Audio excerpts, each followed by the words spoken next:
Hello everybody and welcome back to the, well, I guess this isn't really a do's and don'ts of D&D episode. This is just a normal, a one-off episode. Unless you guys want more and more in detailed styles of encounters, this is how I design encounters for D&D.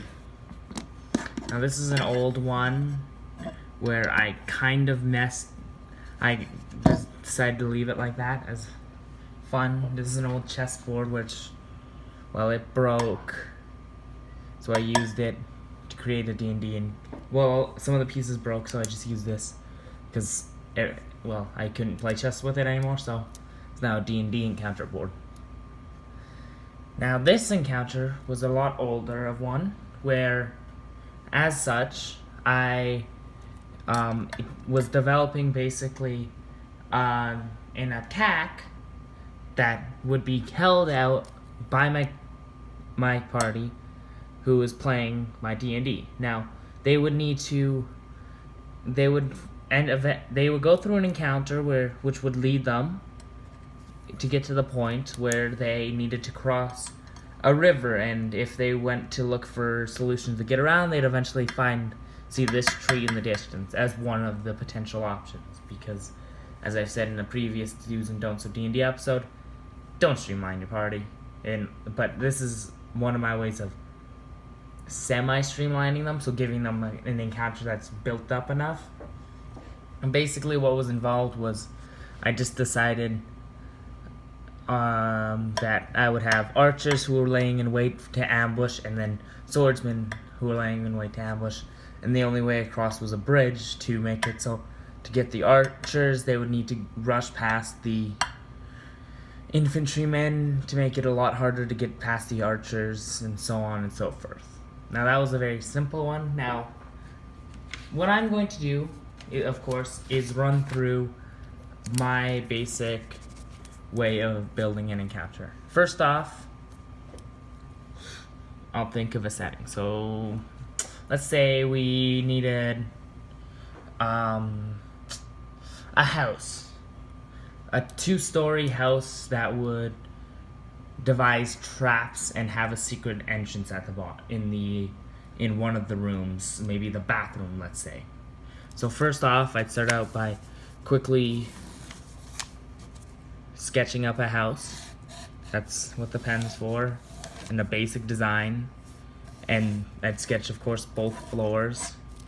So first off, this allows me to basically make a basic layout of how and think of basic ways the party could get in. So let's say there's a living room over here, an entrance hallway that goes from the front door to the back,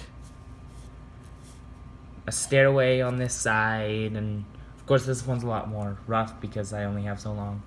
And then on the top floor, there'd be the entrance that comes back out. Maybe like some railings in this area,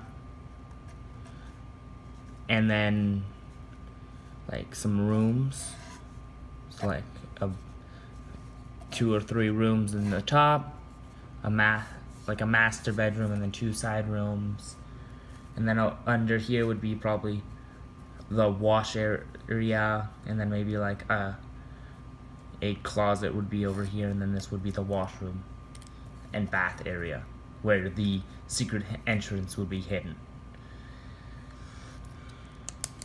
So of course I'd map it out, and let's say if this was like a more advanced party, I'd have it so they could of course enter through the windows or the doors, but I'd leave the doors probably in certain encounters. You can have it so the doors are trapped by something like a tripwire, and then different entrances have their own dangers, like maybe maybe the windows are barred, so they need to find a way to break through the windows.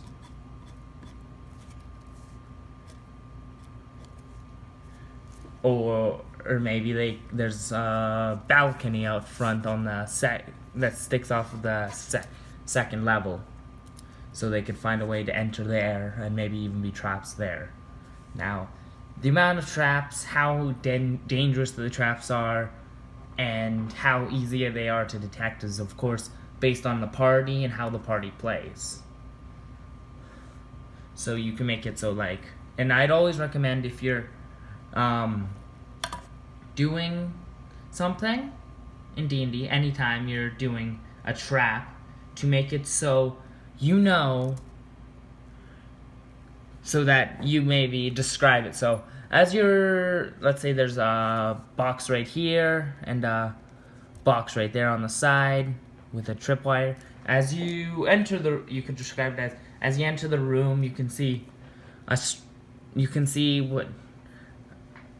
you think what appears to be the glint of a long spider web stretching from one box to another in the front entranceway, and that's one way of that's one way of creating a tripwire or some other device, is you describe it in a way that's not obvious, like, oh, there's a tripwire across the room, but enough that if the party's observant, maybe they'll notice. Just because when there's tons of traps and the only way they find them is by rolling to find traps, gets very old and just is a way of damaging the party. But if it's an environmental hazard which is described, it feels a lot less almost cruel to the player. And then and then you can also have, in encounters, you can have riddles that solve something. So you can describe the room in great detail.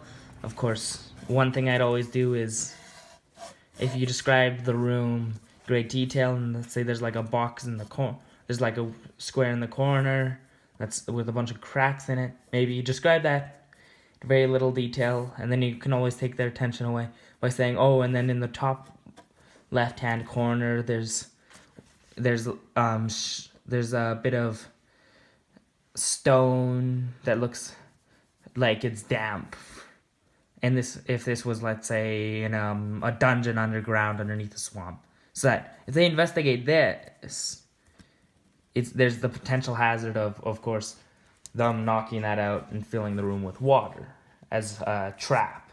Or if you have, let's say, some riddle on the wall, this could be a red herring. So if they're just grabbing at random things, it punishes the party. But if they were observant to the riddle and thinking it through, they notice this, they get it done. That's the downside, because then they can't just keep trying things until it works. And this is usually what I'll do with harder, like older, more experienced parties, as it makes it a more risk-reward to solving riddles. But of course, if you are having a newer party, you can explain the room in very great detail. Have this, but don't make it a trap. So maybe they check and you're like, oh, that's nothing. And then eventually they might work their way to that. Just so you aren't being too punishing on new parties. Because you always have to take into account the fact that if they're a new party, new party as in a party of adventurers who've never played D&D before. If it's their 30,000th campaign, but they're only level 1, you can give them this trap. A trap like that.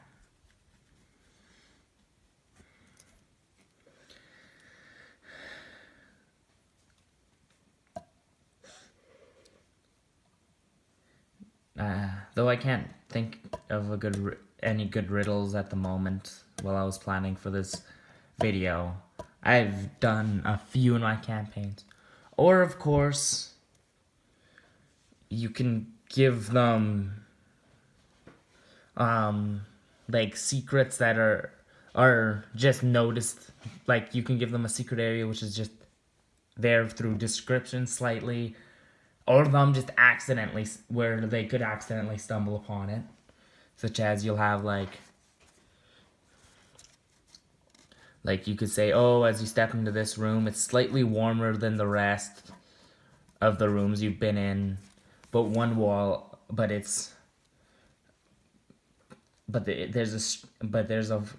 there's a strange draft in there to allow maybe the party to, if they're in, if they, of course, if this is the only time you describe a room, they're gonna know that's a trap or that's part of the encounter or blah blah blah.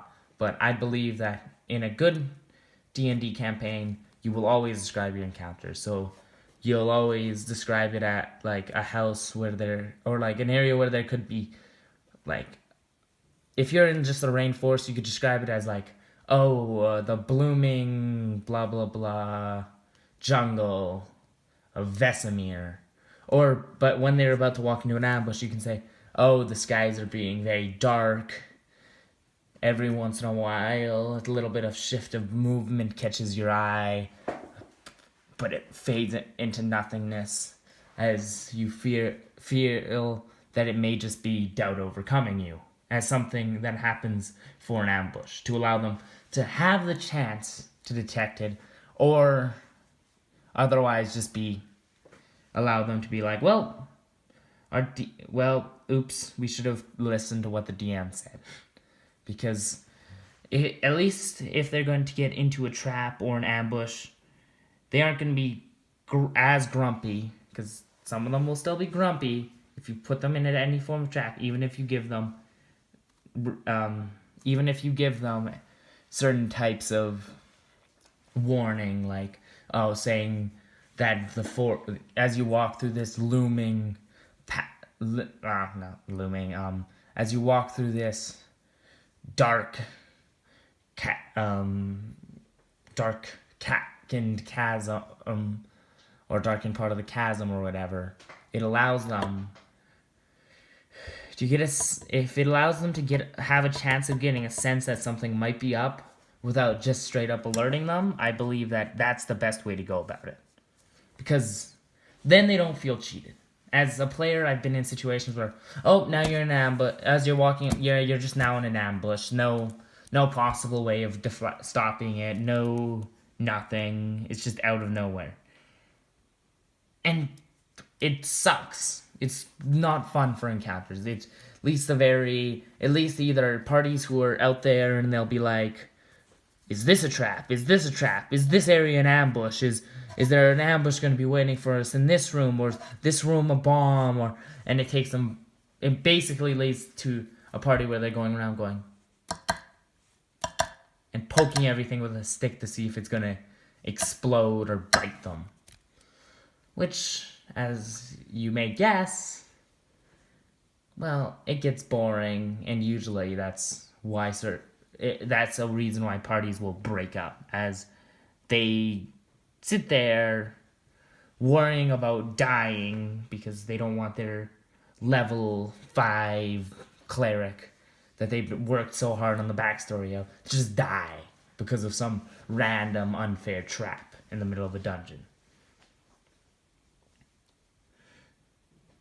Of course, there are other ways of doing this, like having a chest where a chest shouldn't be for a mimic, because if the trap is something that shouldn't be in that area, it usually is enough to alert the party. I know this has gone a lot more into traps, but now I'll go back into, that's the first part of encounters. Next, we have what creature they may be facing.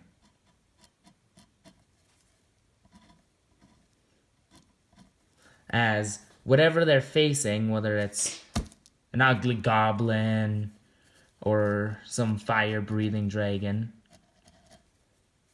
with teeth the size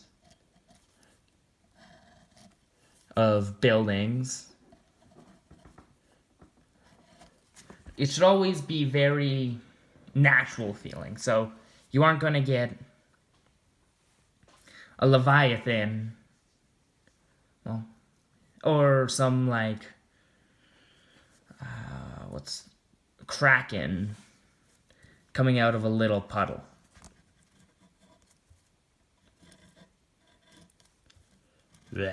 Super scary, right? Because if it's something, of course, that might not, always think of how did this creature get here? 1, how did it get there? 2, why is it there? as that is a very important part. And number 3, of course, is what makes this encounter fun, of course, as the final one. So now one part of this is very hard, so you can of course add natural obstacles that the party can use, like you can have some boulders or something that gets in the way of the enemy advancement in like a battlefield. Or even you can have barrels that are full of some explosive chemical. Well, that explodes if you throw alchemist fire on it. This is the environmental part. Now, this causes many issues, as it also needs to be as natural as possible, as number 1 and 2 say.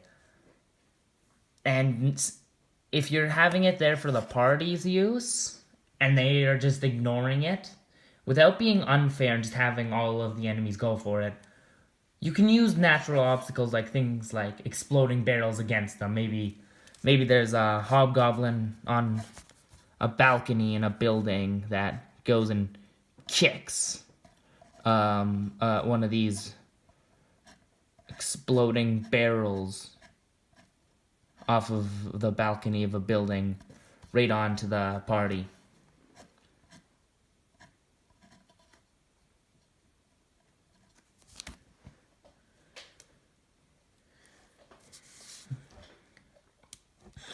Now, of course, this video's gone very long, and I haven't even got onto the first really numerical part, which is what you're going to be encountering. Now, I'd recommend for the newer DMs especially, or whenever you have a new starting out level 1 party, is you use the Monsters Manual challenge rating. So, for example, a monster with a challenge rating of 1/2 is, well, equivalent to able to fight 2 level 1 players at base. That's so, because 1 challenge rating equals 4 level, well, 1 in this case, players. So a challenge rating 30, of course, equals 4 level 30.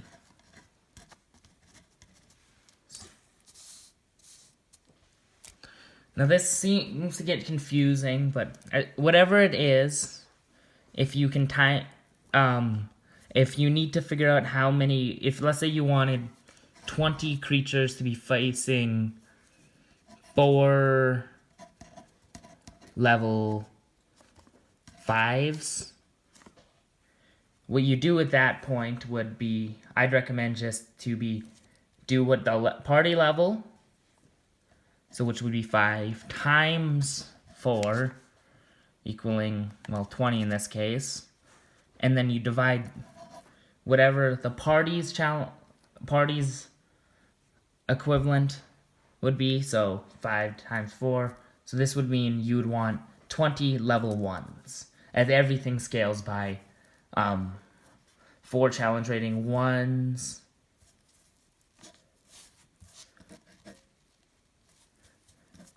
equals an encounter with a level 4 party of 4, of course, because it's based on having parties of 4. Now, sadly, this system gets very confusing when you have like 3 players, or even when you have 1 player, it can be very confusing. but the highest challenge rating in the player's handbook, I know you guys are going to hate me for the pronunciation, is a level 30, which is the Trask. If I can spell it right. And then the lowest rating in the handbook is a level 1/8. I'm pretty sure. Well, actually, and I'm just going to double check right now because...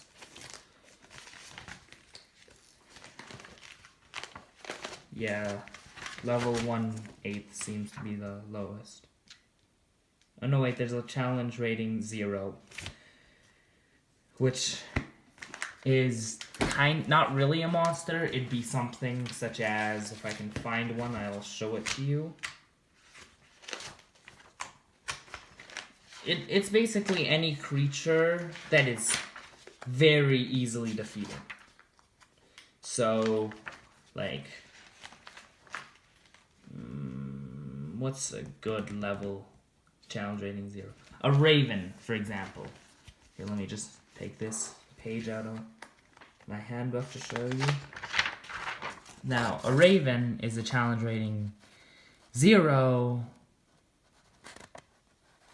because, well, look, it does 1 damage, has 4 to hit, and it's very, very weak on stats. If you can see the challenge rating of the raven right there. It's awkward when my camera's two angles like this, as it's very low armor class, extremely low hit points.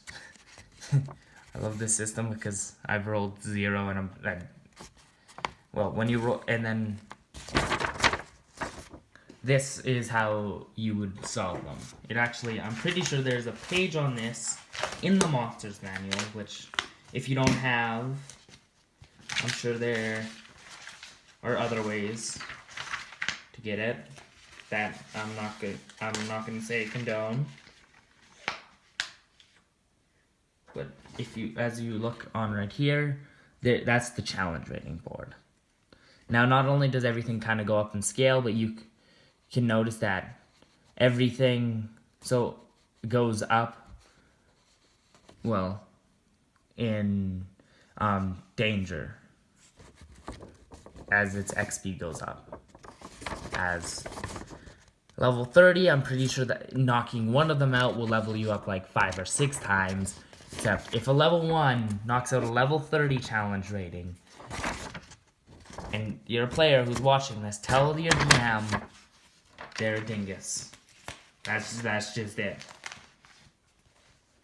Now, of course, there are other confusing things about the handbook, such as if I show you right here on the Hobgoblin page, if you look, his health is 11, 2d8 plus 2, which sounds confusing at first until the newer DMs, sometimes it takes you a little while to figure this out.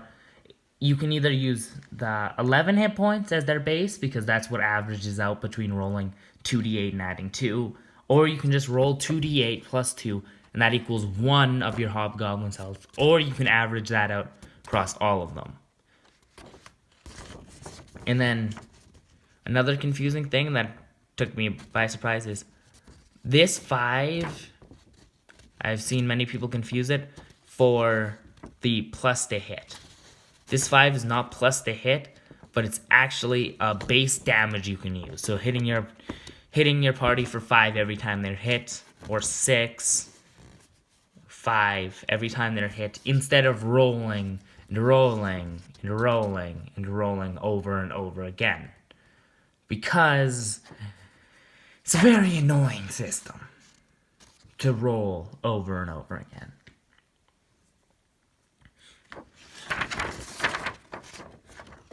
Now, another part of picking the monsters for your encounter, after you pick the environment, after you pick the setting and the traps, is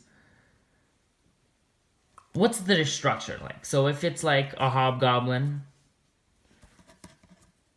you normally will have their commander, Let's just draw like a little crown to represent that. And then a bunch of grunts in their command. Which I've always done as if the commander gets killed, it makes it so these guys sometimes will roll disadvantage, or you make it so this guy's harder to get to, but these guys roll disadvantage after they're beaten, or have a lot worse structure, and this guy commands them. Now I use this mainly as a system that allows me to basically act more while he's around. These guys act more tactically. But when he's dead and your party's finally killed him, these guys act out of disarray, and sometimes you'll just roll randomly, like you'll grab a d4 and roll to see which direction they run. And then after picking a bunch of spots that make decent amounts of sense. But of course, this doesn't work with everything. Like zombies, they're just zombies. They're not going to be advanced, they're not going to be special, they're just zombies, and their only special part is that you need to crit to kill. I think that's the 5e version of the zombie. I'm not sure if any other versions require that, but basically, I think it's either a crit or any 20 roll. This is probably one of the harder parts of building the encounter, as requires a lot of planning and a lot of math, especially with the challenge rating system, which starts to kind of go out the window the more level your party gets, and then it becomes a little bit more awkward. There's a guide in the Monsters Manual of what you do if you have like 3 level 4s and 1 level 2, as you have to average a bunch of stuff out. But one thing that you'll find as you get more experienced, especially if you're new, and as the party gets more different in how their strategies are and how they act, challenge ratings are also become kind of null and void, because they're level 3 parties who will destroy like 2 or 3 challenge rating 3 monsters. Just because of how they built, not only how they built their characters, but also how what gear they have and how they act. And there's also level 3 parties of 4, of course. When I say a level 3 party, I mean of 4 characters, just the matches challenge rating, who will be crushed by a challenge rating 2 opponent, because of how they act and how they interact with the situation. And of course, you can't just, as a DM, you can't throw yourself in this position too many times, because it ends up with the party getting very complacent, as you will usually end up mulling the rolls and saying, oh, it missed, when it would have hit and instantly killed them because you messed up on planning. This is very particular per person and how they act, and extremely particular. But usually you can follow the Monsters Manual challenge rating guide with no issue. Of course,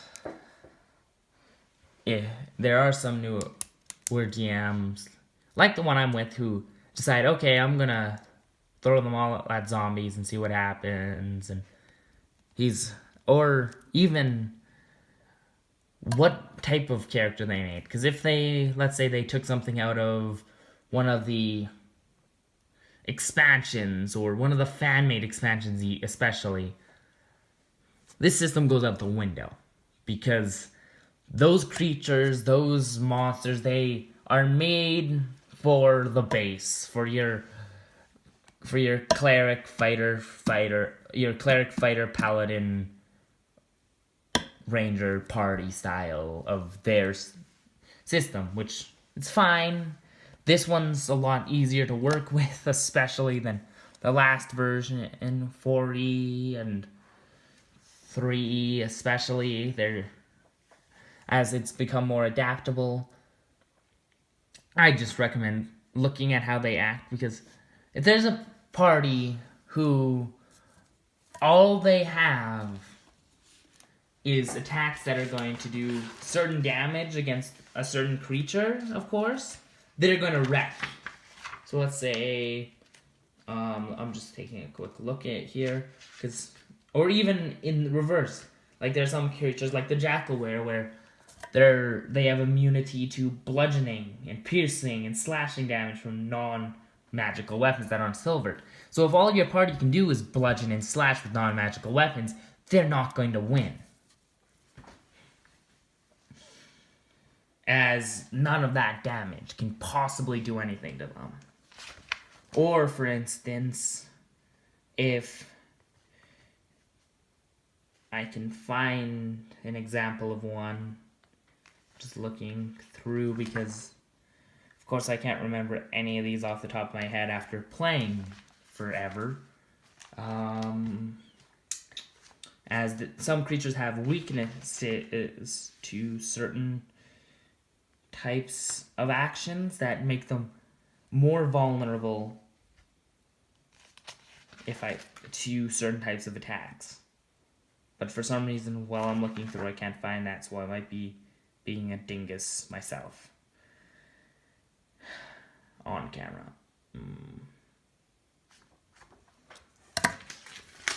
And of course, it also depends on the environment, because if you have a group of rangers who all act and fight better in the mountains, and you give them the same challenge rating as you would a party who is completely out of their element with the same level, so like a bunch of rangers who are fighting close quarters indoors, who are all clearly made for archery and range and not built in any way towards like their fighting skills.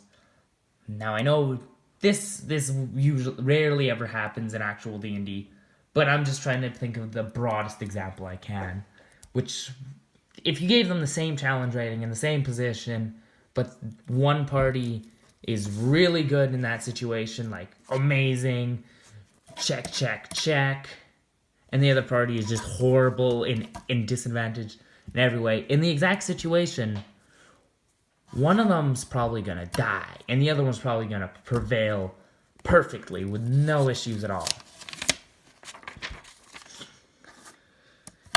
Now, of course, there's the one that you guys hopefully know, and that's it needs to follow your story. It needs to follow whatever story you've built. Needs to at least follow it in some way. It needs to follow how the world story goes. So if you're in a world where dragons don't exist, of course, don't bring in a dragon. That's a very obvious example, but there's very easy times when you're like, when you'll think,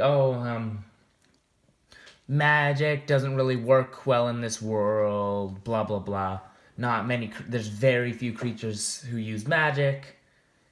And then you make the party fight a dozen Lich Kings at once. It doesn't really correlate to your story. This has been and now let me think. Is there anything else I can add that I didn't think of while I was writing this video? Well, by writing, I mean thinking up a simple idea, putting it on paper, and having it sit there while I talk for almost 40 minutes now. Here's one of the final things. Now, this is just a background thing that sometimes you'll end up doing is, if you find yourself very commonly fighting against how the party would normally fight, so like thinking tactically against them, which is fun as a DM, make it so the encounter makes sense for that. So if you have a spy in their group, then you're going to fight against them to counter how they normally fight, because you have a spy in their group. Don't just be, I'm doing it because it's fun as the DM, and now they're getting annoyed because there's absolutely no reason why they should be losing this encounter. That's like the last little one, and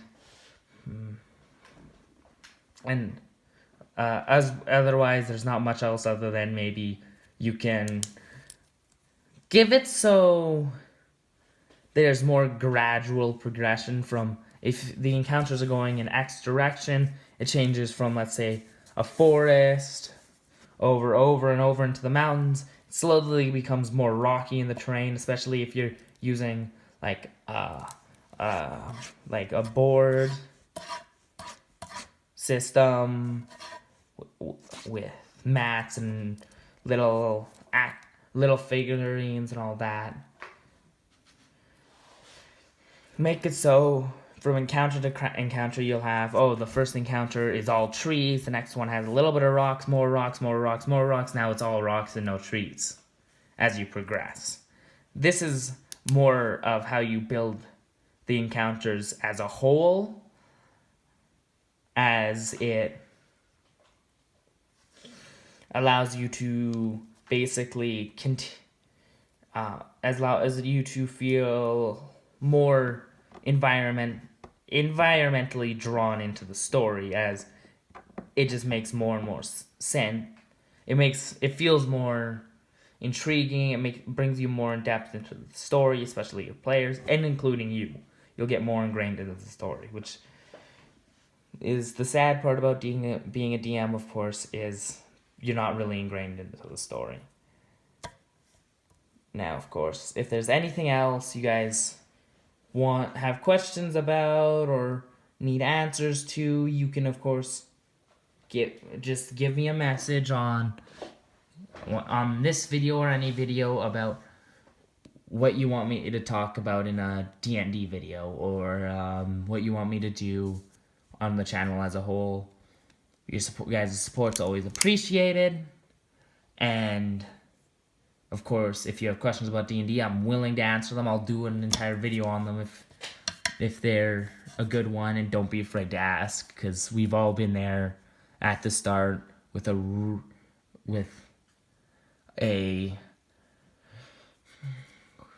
hard time and going through a story that just doesn't want to progress. We've all been there. We all know what it's like. And if you're just starting out, I'll make a video, or I'll just answer you in the comments below. Peace and good night.